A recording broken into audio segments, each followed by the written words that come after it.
Assalamu alaikum everyone. Welcome to your science lecture. I'm your teacher Sara Nadeem. I hope you all are fine. So we had already completed chapter number 8, which is forces in action, and in today's lecture we're going to do the book exercise and the remaining question answers. Some of the sections have already completed the book exercise and also the question answers, but it is not completed yet in some of the groups or the sections. So we're going to do the book exercise and question answers in this lecture, and this lecture would be review for the groups that have completed their book exercise and their copywork. First of all, let's start our today's lecture with the book exercise, and question number 1 is choose the correct answer. You're going to choose the correct answer from the given options. You can either circle the correct option or tick the correct option. So first one is, which of these is not a natural force, and your options are running water, wind, a machine, gravity. So आपने natural force बनाना है, कौन सी नहीं है इनमें से, आपने उसको tick या सर्कल करना है, और आप लोगों को पता है कौन सी नेचुरल फोर्स होती है, कौन सी नेचुरल फोर्स नहीं है. Okay, forces can be measured by using an instrument called a dash, तो called a summer balance, spring balance, autumn balance, winter balance. You know it very well class. आपने जिसको correct option को टिक या circle करना है. Which of these is a way to reduce friction? Lubrication, oil, grease, all of them. ये भी it is also a very easy one. Next is the force that holds planets in their orbits is called gravity, space force, motion, magnetism. It's also very easy one कि कौन सी वो force है जो planets को जो है जिसकी वजह से planets अपने orbits में revolve करते हैं. Which of the following is not a simple machine? Wedge, inclined plane, wheelbarrow या lever.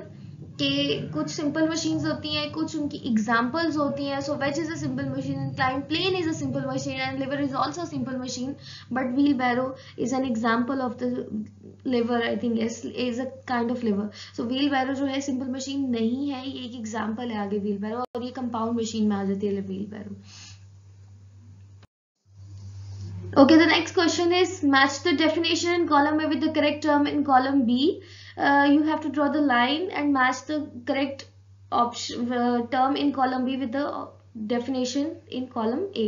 First one is the amount of matter in an object. कि जो एक ऑब्जेक्ट में कितना मैटर है उसको क्या कहते हैं? फोर्स, मास, वेट या फ्रिक्शन. आपने उसको मैच कर देना है. जैसे amount of matter in an object जो होता है वो मैस होता है, तो आप मैस के साथ उसको लाइन ड्रॉ कर दोगे, मैच कर दोगे. The amount of gravitational force acting on an objects on the earth. So gravitational force जो अमाउंट होती है उसको क्या कहते हैं? उसको ये भी आपको पता है. The force which opposes motion और मूवमेंट एंड प्रोड्यूसेस हीट, वो क्या फोर्स होती है? उसको यहाँ पे आपने जो है मैच करना है. And the last one and a very easy one, a push और पुल exerted by an object on an other object. So question number 3 now, fill in the blanks. So you have to fill the blanks with the correct term or the correct answer. A force is a dash or a dash between two objects. A force is a push और पुल between two objects के दो force push and pull को ही कहते हैं दो objects के बीच में. सो आपने वो लिखना है यहाँ पे.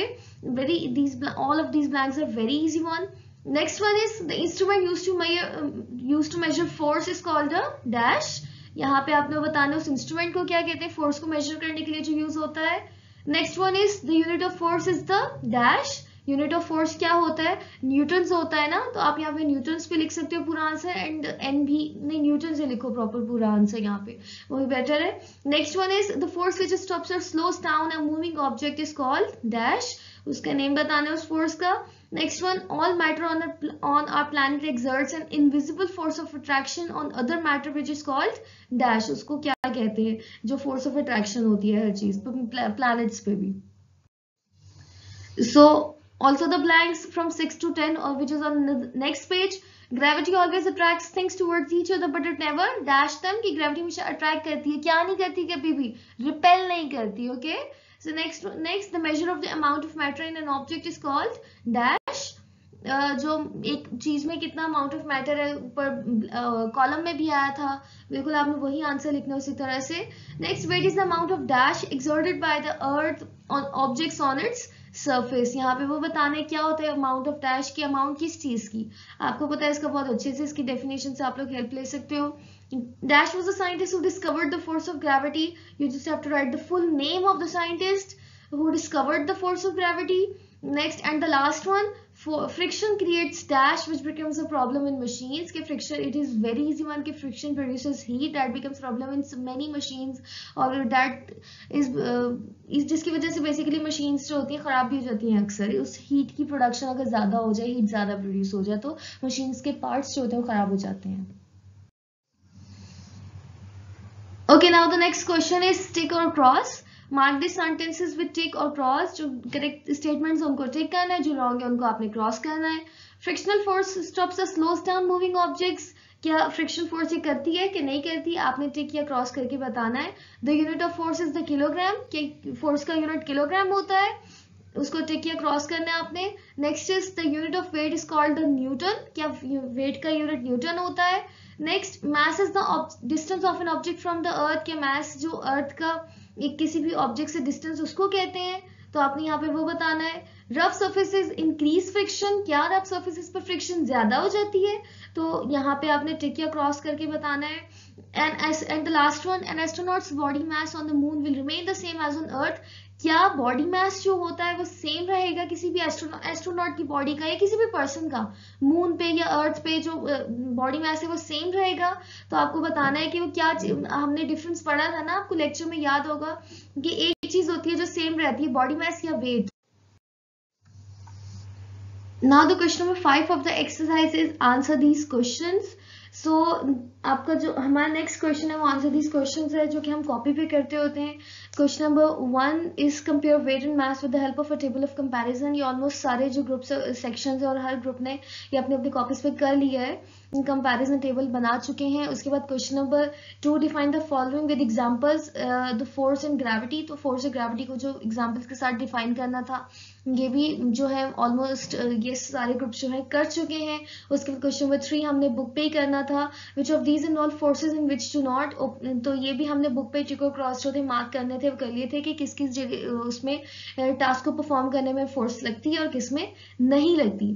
उसके बाद question number 4 is omit. We're not going to do question number 4 on our copies.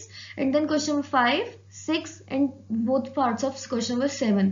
ये हमने जो थे कॉपीज पे करने हैं ये क्वेश्चन, ये वाले आज हम फर्दर इन क्वेश्चंस को करने वाले हैं इस लेक्चर में. So question number 5, explain why the weight of a person or object decreases on the moon. It is very easy answer class. आप लोगों को अच्छे से पता है कि क्यों एक पर्सन का जो वेट, एक पर्सन या ऑब्जेक्ट का जो वेट होता है वो मून पे कम हो जाता है. आपको पता है वेट जो होता है किसकी वजह से होता है, gravity. It is because of the gravity. So obviously जहाँ ग्रेविटी ज्यादा होगी वहां पे वेट ज्यादा होगा, जहाँ ग्रेविटी कम होगी वहां वेट कम होगा. सो मून पे आप लोग खुद सोचो कि अर्थ से ग्रेविटी ज्यादा होती है कम होती है, तो इस वजह से जो आपने इसको फिर मतलब इस तरह से डिस्क्राइब करना अपने एक सेंटेंस में कि जो वेट ऑफ अ पर्सन या ऑब्जेक्ट जो है कम होता है, तो क्यों कम होता है, बिकॉज ऑफ ग्रेविटी. जो भी आपने कंप्लीट एक सेंटेंस में बनाना है इसको कंपैरिजन करते हुए. जस्ट एक वेरी इजी वन के मतलब हाफ तो आप अपने क्वेश्चन से ले सकते हो ना सेंटेंस, एंड देन फर्दर आप बाकी कंप्लीट कर सकते हो रीजन बताते हुए. Next is question number 6. What is the relationship between surface type and amount of friction? कि सरफेस टाइप में और फ्रिक्शन की अमाउंट में क्या रिलेशनशिप है. कि हमने यूजुअली लेक्चर में फ्रिक्शन पढ़ते हुए दो तरह की सर्फेसेस देखी थी, उनका अमाउंट ऑफ फ्रिक्शन का उसका अफेक्ट देखा था, फ्रिक्शन का अफेक्ट देखा था उन दोनों टाइप्स ऑफ सर्फेसेस पे. First one is the smooth surfaces, कि स्मूथ सर्फेसेस पे फ्रिक्शन ज्यादा होती है या कम होती है, आप लोगों ने ये बताना है. इसी तरह से second one is the rough surfaces.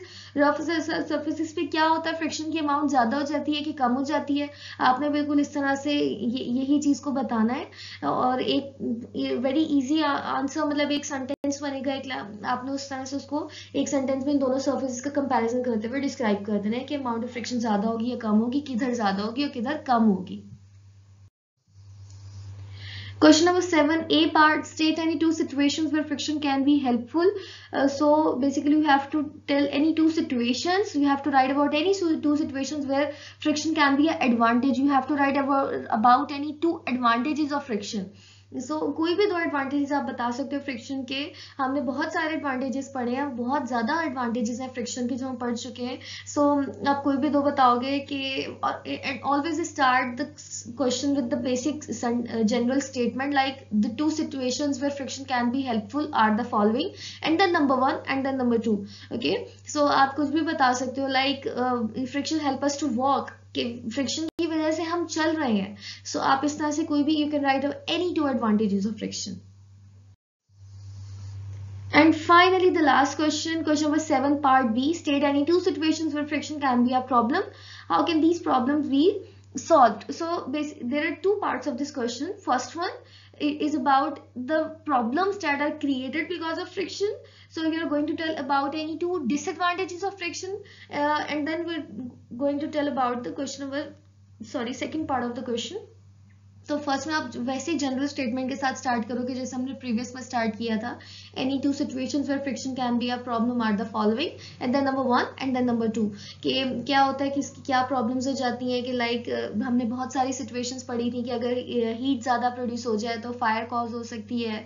गाड़ियाँ जो होती हैं, गाड़ियाँ की मशीनरीज जो होती हैं उनकी जो machines usually tends to wear away because of friction. ये फ्रिक्शन की वजह से जो होती है मशीन्स पार्ट्स जो खराब हो जाते हैं। इसी तरह जूतों के जो सोल होते हैं वो खराब हो जाते हैं, इरेजर्स जो होते हैं वो खराब हो जाते हैं फ्रिक्शन ज्यादा प्रोड्यूस होने की वजह से, फ्रिक्शन की वजह से। तो these are the situations where friction is a problem.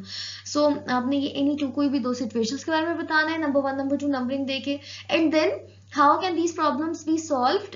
इसका भी नेक्स्ट लाइन से आप लोग बिल्कुल वैसे स्टार्ट करोगे, these problems can be solve by the following veg, बिल्कुल एक वैसे ही जनरल स्टेटमेंट के साथ। अगर आप लोगों को याद हो हमने टू ऐसे जो थी वो पढ़े थे, सॉल्यूशन, टू वेज पढ़े थे by which we can reduce friction और we can solve these problems के उन दो के you just have to write the names of that those two solutions.